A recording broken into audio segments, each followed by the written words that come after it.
You wake before the clamor, that familiar ache of uncertainty tugging, and you wonder if today will be endured or a dawn to choose resolve.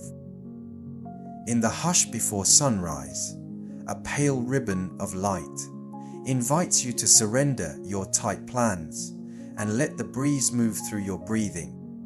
You sense growth begins here, that renewal rarely waits for perfect conditions, but germinates in the hidden soil of small obedience. You remember God is near and strong, a present refuge who steadies your steps and lifts your gaze to hope. As James 1:2-4, these words teach you that testing cultivates endurance, shaping wholeness rather than defeat. You can meet this day not as an adversary, but as a classroom where grace forms you. So you set down the noise, open your hands, and ask to be guided more than hurried. Name one place where worry steals breath and one person who needs your service, and entrust both to his keeping. What desire will you lay on his altar, and what burden will you release into his care this morning? Now, as your heart grows still, you step into the path of growth with a grateful expectancy. You stand at the edge of morning like a watcher on a shoreline where darkness thins and first color lifts the horizon, and you decide that today will be more than getting by.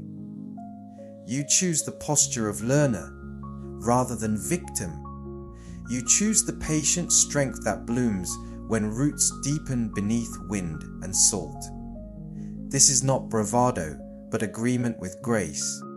You cannot control the sea, yet you can steer the small boat of your attention, setting your rudder toward meaning. So you breathe, slow and steady. You let the quiet gather. You speak, almost whispering, the intention to grow in the place where you stand. You ask for courage to prefer formation over comfort, presence over distraction, fidelity over hurry. You invite God to infuse this resolve with kindness so it does not turn to hardness, with humility so it never becomes pride. Resolve for you will live in particulars. You will meet interruptions as thresholds. You will resist the pull to narrate the day as scarcity and, instead, notice provision, however modest. You will mark 3 small practices: to pause before you answer, to listen until another person finishes, to bless rather than complain when the first snag appears. When the mind races, you will return to breath and a simple prayer. Shape me here, letting the words anchor your focus without strain. You will aim for steadiness, not spectacle, for quiet fidelity that outlasts the noise. Because growth happens in inches, you will stop despising inches. A Lamentations 3:22-23. Mercy arrives with the morning, not because you earned it, but because God's heart is generous. Fresh compassion unknots yesterday's tightness and gives you freedom to begin again. Even if you faltered, you rise into favor that does not run out.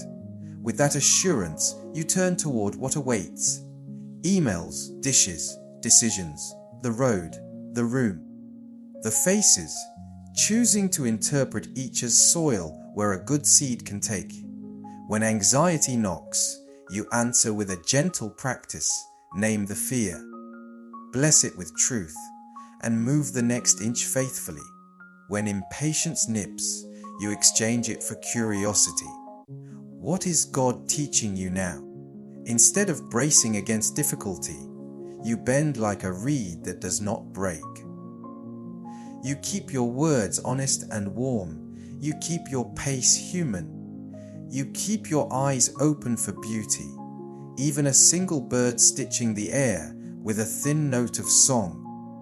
Now you describe the kind of person you become by evening if you continue this way.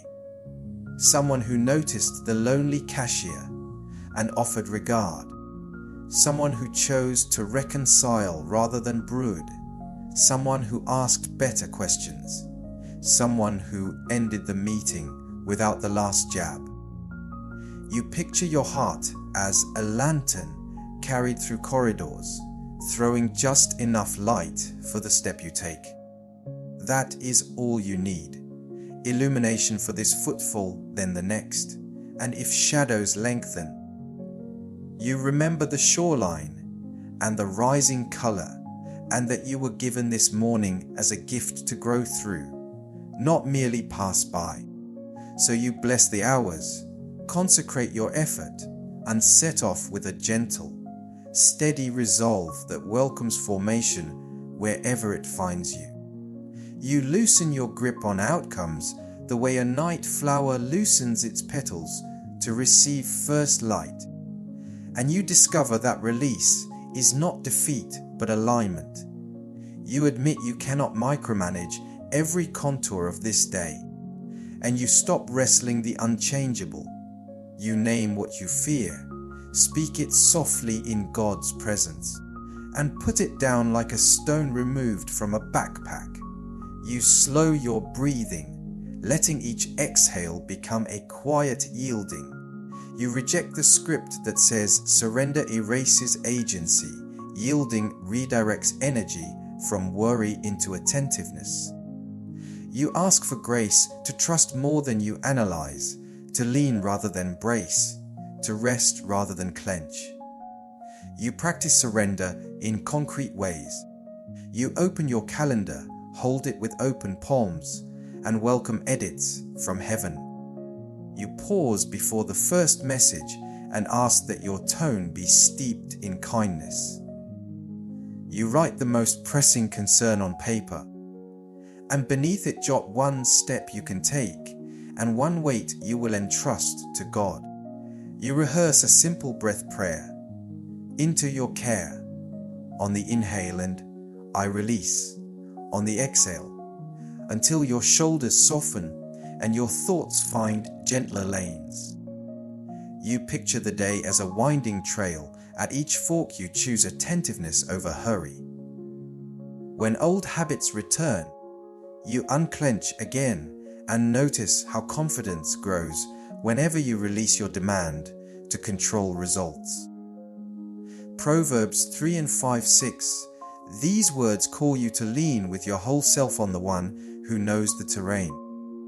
They promise that as you turn from proud certainty and submit your maps, a straighter way appears. Direction becomes less about control and more about companionship along the road.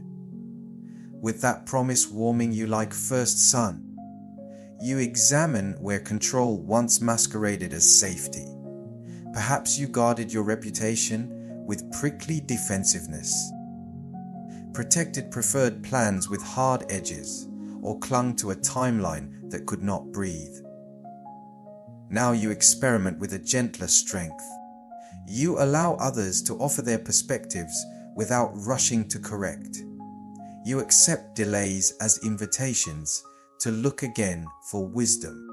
You ask for help when the load grows heavy, and you refuse the lie that self-reliance is the only mature posture. You are learning that surrender is not shrinking back, but standing open, hands ready to receive what God gives and to release what He does not. Because surrender is rarely one dramatic gesture, but many small yeses. You prepare a rhythm for the hours ahead. When a meeting turns tense, you slow down and remember whose you are. When traffic stalls or technology glitches, you lift a brief prayer for patience and pick words that soothe instead of sting. When correction arrives, you sift it for gold and let the rest drift away without ruminating. When an unexpected door opens, you step through with both caution and courage, checking motives as you move. At midday you pause and ask, what have you picked back up that you laid down this morning? You set it down again and walk on, lighter and more available to love. You end this portion of the day lighter, not because circumstances have simplified, but because your center has been cleared of excess weight. You have exchanged the choke of pressure for the open meadow of reliance. You walk attentive and free. You remember that today is not a maze to conquer, but a path to walk with a faithful companion. You carry this yielded heart forward, and growth begins to rise within you like the day itself. You draw nourishment before you race, the way an old tree drinks deep from hidden streams while dawn is still cool, and you let grace sink beneath surface worries to strengthen what holds you steady.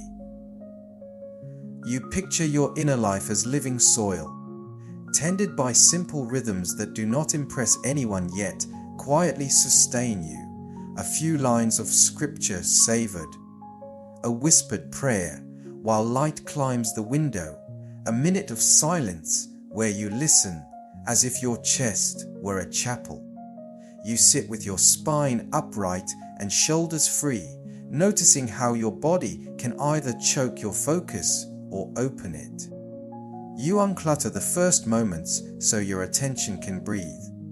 You let gratitude name 3 specific gifts already present. Rest that was enough. Shelter over your head, the chance to begin. And you feel inner ground compact into firmness. You remember that outcomes do not secure you. Attachment to the vine does. You ask for a renewal that grows from connection, not from strain. Because strengthening often happens through small, repeated motions, you craft a gentle rule for this morning. You will drink water slowly, treating it as a quiet blessing.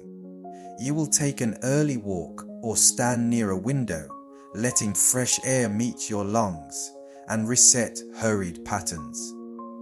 You will open your hands while reading, signaling readiness to receive what you cannot generate. You will hold a sentence of truth between tasks the way a gardener holds a trowel. Abide in love. When agitated thoughts knock, you will answer with a steady response. Notice, name, yield, and then move the next inch faithfully. You will avoid measuring progress by adrenaline and learn to recognize the subtler signs of renewal, softer words, kinder interpretations, a willingness to pause. Psalm 123a meditation roots you beside living streams.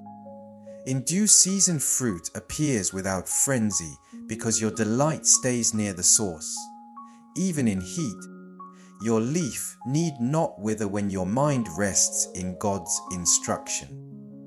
You tend the inner field with practices that fit your life rather than someone else's schedule. If your day begins before the sun, you keep a short verse near the sink and let it steady you as water runs. If your responsibilities pull you into noise early, you weave brief resets. 10 slow breaths at a red light, a 1-line prayer before you enter a room, a moment of stillness after you close a laptop. If your heart feels dull, you do not scold yourself, you cultivate anyway, trusting that roots thicken underground where eyes cannot see. You keep company with truth rather than with accusation. You treat regret as a teacher that points you back to mercy, not as a jailer that keeps you in yesterday. You remember that renewal often sounds like a sparrow more than a trumpet. Small, persistent, real. When discouragement suggests you have not changed, you look for evidence in places that metrics miss. You notice that your temper cools faster. Your appetite for gossip has shrunk. Your imagination rehearses reconciliation rather than revenge. You observe that fatigue no longer automatically turns you towards self-indulgence. Sometimes it guides you to rest. You celebrate inches, You protect sleep where you can, because composure during daylight is often decided in the dark.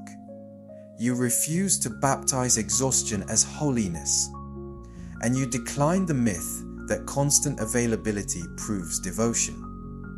You receive the permission that Jesus gives to abide, to remain, to dwell, not to win. As roots deepen, you become less reactive and more responsive, less brittle and more resilient. From that steady center, you carry calm into needs that once unraveled you. You ask now for this strong gentleness to hold through the next stretch of hours. You ask to be grounded without growing stiff, supple enough to bend when winds rise, secure enough to stand when storms test. You ask for a renewing love that flows from source to branch. Then from branch to the world, you will meet.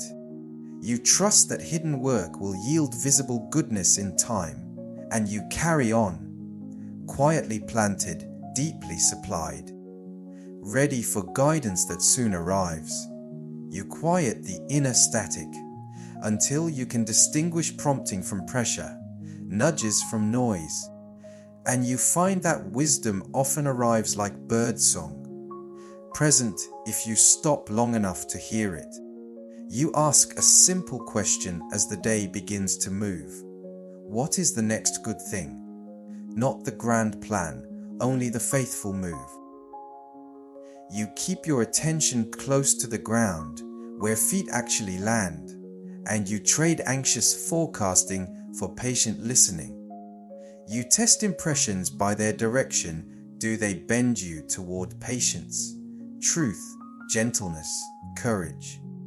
You remember that divine leading never bullies, it beckons. You slow your pace by half a breath, creating space where clarity can enter, and you discover that guidance is less a lightning bolt and more a steady lantern. You practice a rhythm that helps you notice. Before you speak, you pause long enough to sense whether your words will heal or harm.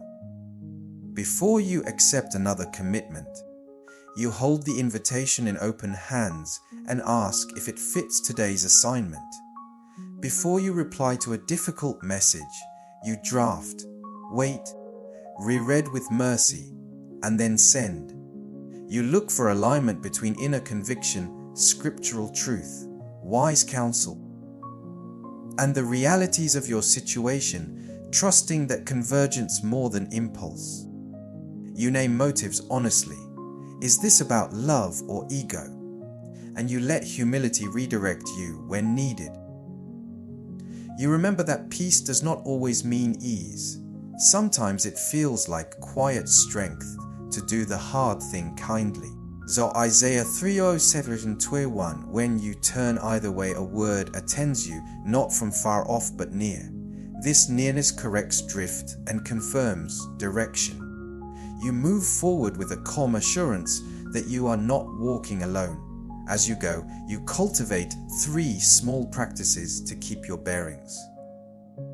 First, you choose attentiveness over autopilot. You notice faces, tone, timing, and the subtle openings where kindness can land. Second, you ask for the grace to stop midstream and revise when fresh light appears. You refuse to cling to a decision merely to appear decisive. Third, you review outcomes without self-accusation, harvesting lessons that sharpen tomorrow's discernment. You trust that even detours can be repurposed when you keep listening.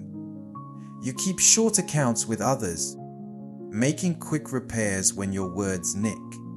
You interpret interruptions as possible assignments, not merely obstacles. You let gratitude tune your inner ear. You carry this posture into very ordinary scenes. In the meeting where tension rises, you become the one who slows the room with a measured question. In the kitchen where schedules collide, you choose a patient reply that steadies everyone.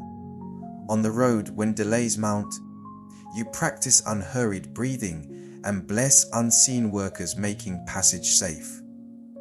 At work, when a door closes, you scan for the window that just cracked. With a friend weighing sorrow, you set aside advice and offer full presence, trusting that accompaniment is direction enough for now. When a quiet internal warning checks you, you heed it, even if explanation comes later.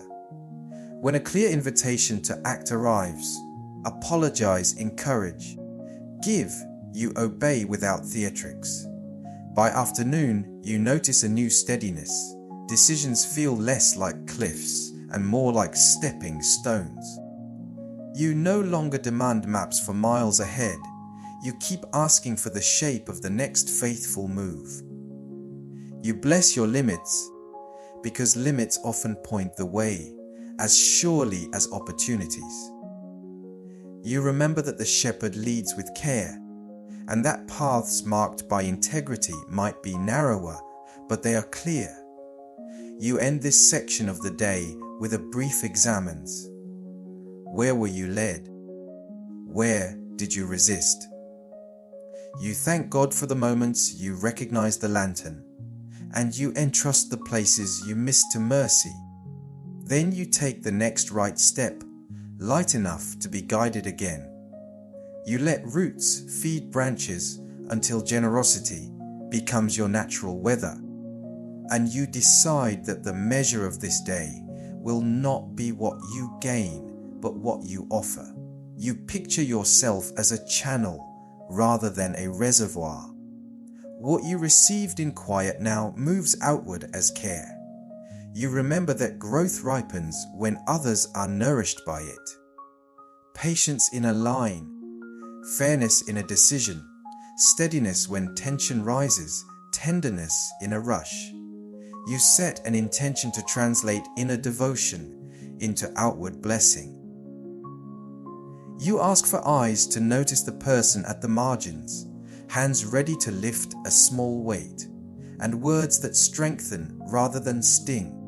You move through ordinary places, office, kitchen, street, as a gentle envoy of good, trusting that consistent kindness can shift the air around you. You begin with small, specific deeds. You greet by name the worker everyone overlooks and mean it. You send a brief message that affirms real effort instead of generic praise. You choose honest prices, clear invoices, and timely responses because integrity is quiet aid. You return the cart, hold the elevator, and merge courteously, believing these tiny courtesies stitch torn edges. You offer a seat, share an umbrella, or carry a bag up the last stair. You prepare a simple meal for someone weary, or you tip like a person who remembers long days. You lend your competence without condescension. Review a rare survey, coach a neighbor's child, translate a form, fix the small thing you can fix. You practice quick generosity. Keep a mercy envelope in your wallet. Keep water in your car so that help is not postponed by overthinking. You also serve with wisdom so your giving builds rather than blurs boundaries. You ask, is this truly useful or merely soothing my guilt? You learn to say yes with clarity and no with kindness, understanding that sustainable compassion requires margin. You prefer empowerment over rescue. You teach a skill, share a contact, recommend a service, or advocate inside a system when a voice is needed. You honor dignity by asking before assuming, listening before advising, and partnering rather than performing for applause. You include the quiet ones, invite them to the table, and make space so contributions can surface. You remember that justice and mercy are friends. You speak up where unfairness hides, not to win arguments, but to protect people.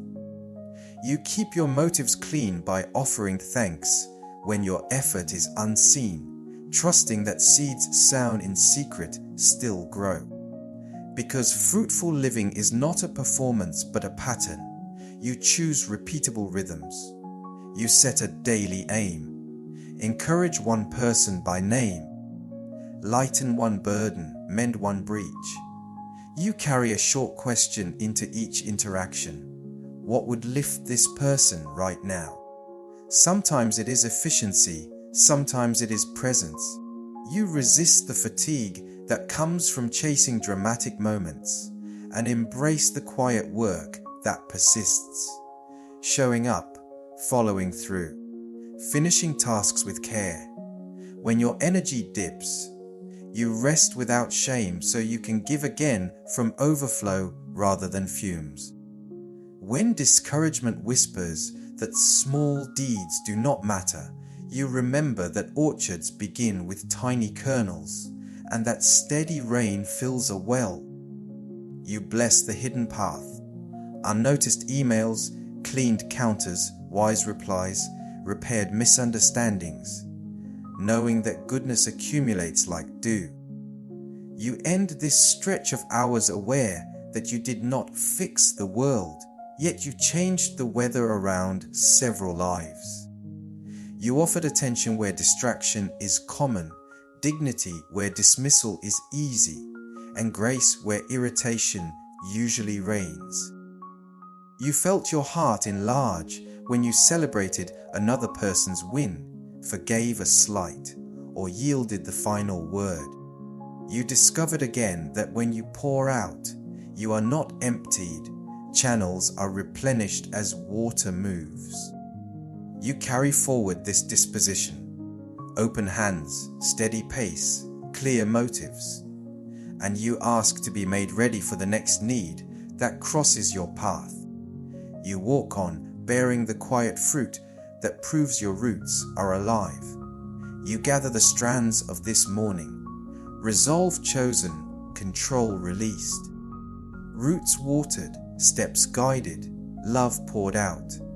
And you tie them with thankfulness like a bright ribbon at dawn. Gratitude turns what happened within you into a generous posture toward what lies ahead.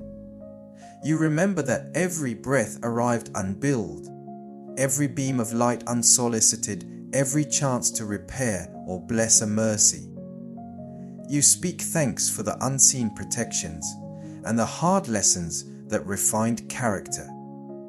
You thank God for the people who will cross your path today, partners and strangers, friends and critics, each one an opportunity to practice what was planted in quiet. You bless your limits because they keep you honest and dependent. You welcome the ordinary because it is the usual address of grace. You let appreciation be specific because vagueness dulls wonder. You name the sound of early birds that tuned your attention, the clean glass of water that steadied your body, the line of scripture still glowing like an ember under your ribs, the face that surfaced in prayer and softened you. You remember a past rescue and frame the memory in trust for today. You thank God for work to do and rest to receive, for problems that will ask for wisdom and for simple pleasures. A crisp apple, a patch of blue, a kind word. You notice how gratitude loosens anxiety's knot and makes room for courage. You decide that when stress presses, you will answer with thanks first, not as denial but as calibration. Goodness is still present here. So number 162426, you receive this as a sending, not a slogan. These ancient words place your day under care, illuminate your path, and surround your going and coming. You move forward, kept and favored, carrying light that is not your own. Gratitude also reshapes how you end conversations and finish tasks. You close emails with sincerity rather than formula. You attribute success fairly, giving credit where it is due, and naming the team before yourself. You say please and thank you without hurry, because courtesy slows the world to a human pace. When a colleague offers critique, you extract the gift and express appreciation for the clarity. When a plan shifts, you thank God for wise redirection and look for the new alignment rather than clinging to an outdated map. When you notice someone serving invisibly, you speak a simple, sincere commendation. You let your tone carry warmth that opens doors. You also prepare for evening with intention. You plan to review the day not as a prosecutor, but as a gardener, gathering fruit, noting weeds, and laying tomorrow's list at God's feet. You choose a closing ritual, a brief walk under dimming sky, a psalm whispered, a few lines in a journal, so gratitude has a place to land again. You ask for sleep to be unguarded and restoring, and you promise to release unfinished work into hands stronger than yours. You picture the sunrise you will meet tomorrow and sense that growth is a series of daily surrenders wrapped in thanks. Now you stand at the threshold ready to go. You bless your city, your household, your co-workers, your clients. You bless the spaces you will enter, rooms and roads, kitchens and cubicles, and you ask that your presence bring steadiness. You envision yourself as a quiet lantern, a bearer of care, a steward of attention. You remember that your life is not measured by efficiency alone, but by love. So you step out with a lifted chin and an open hand, sent by grace to grow through whatever comes. You walk forward under benediction, confident that every faithful inch matters and that the one who began good work in you will bring it along, one ordinary, luminous step at a time. You pause at the doorway of today and breathe, in for receiving, out for offering. You remember dawn resolve, trustful surrender, rooted renewal, guided steps, fruitful service, grateful sending. You ask for a watchful mind, a gentle tongue, a steady pace. You picture one person to encourage and one burden to set down. You thank God for sunlit mercies and for strength that meets you moment by moment. You let silence widen your awareness until calm settles like soft light over water.